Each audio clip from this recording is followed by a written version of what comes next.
Hello everyone, and welcome to another tutorial on how to fill out your real estate forms.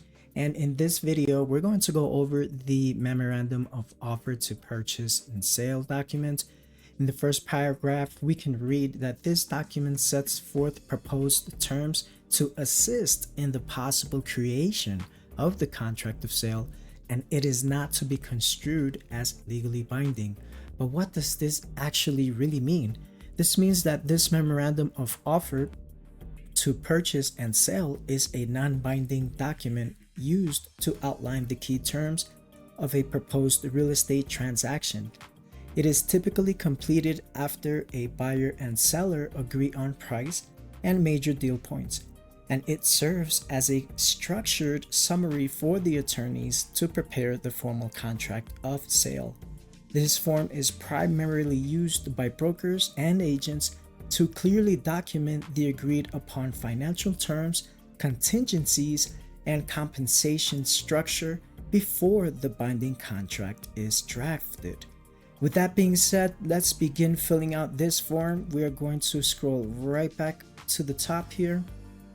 All right, ladies and gentlemen, let's move on to the second portion of this document, which is filling out all these fields. We have the first column is everything that we are going to fill out for the seller, and the second column is everything that we are going to fill out for the buyer. And the information is all the same. If we analyze line number 1, which would be the name, each of their full name and last name. Name number 2 is if there are 2 people involved in this transaction, if there are 2 sellers or 2 home buyers. If it's only one, you can leave the space blank wherever is applicable. Address would be the address of the seller, address of the home buyer, city, state, zip code of each. And then as we move along, the second portion, which is the broker information. Same thing. For the seller's column, it will be all the broker information that is representing the seller. And in this side of the column will be all the broker's information that is representing the home buyer. In this case, the name of the brokerage that represents the seller goes here, the name of the brokerage that represents the buyer goes in this column, and so on, which also means the same thing for the broker license. So the license number that represents the seller and the license number of who is representing the buyer. Agent name, the agent that is representing the seller, the agent that is representing the buyer, and so on, as well as the agent license who represents the seller, agent license number represents the buyer, their email, and their phone number.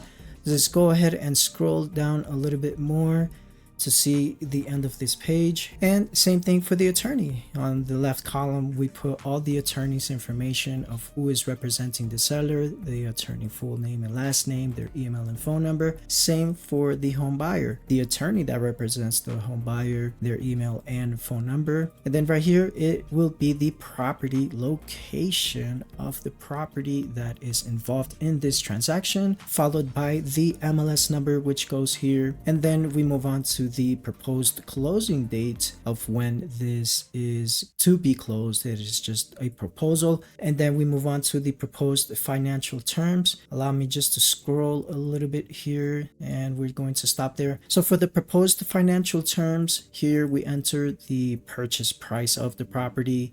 Here we enter the seller's concession in dollar amounts. Here, if it's applicable, we enter the seller's payment to buyer broker from proceeds. Only if that part is applicable. Then we move on to the net to the seller. We enter that amount there. Then we move on to the down payment payable upon execution of contract of sale. We enter that amount there as well. And then we enter the mortgage amount of how much the mortgage is going to be, and also the balance due at closing. That wraps it up for part number 2 in the proposed financial terms.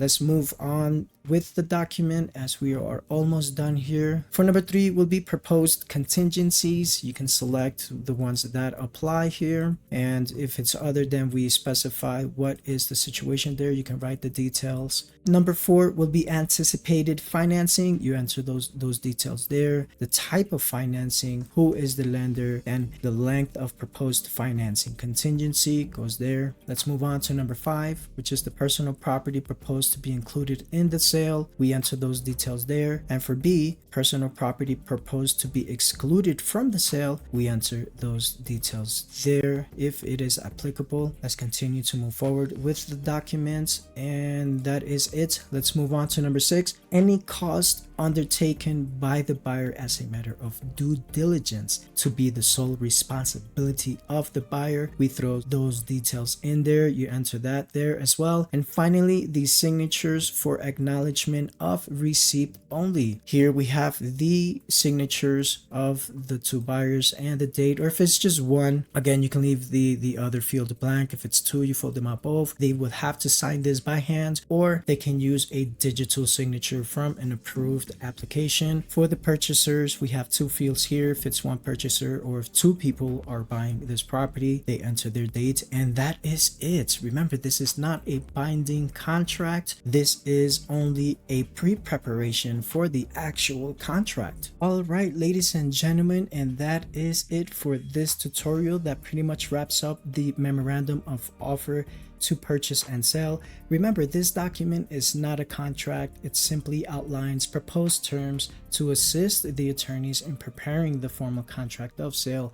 Accuracy here helps prevent misunderstandings and ensures the contract reflects the true intent of the parties. Thank you for watching this tutorial on how to complete the memorandum of offer. We'll see you soon in the next video.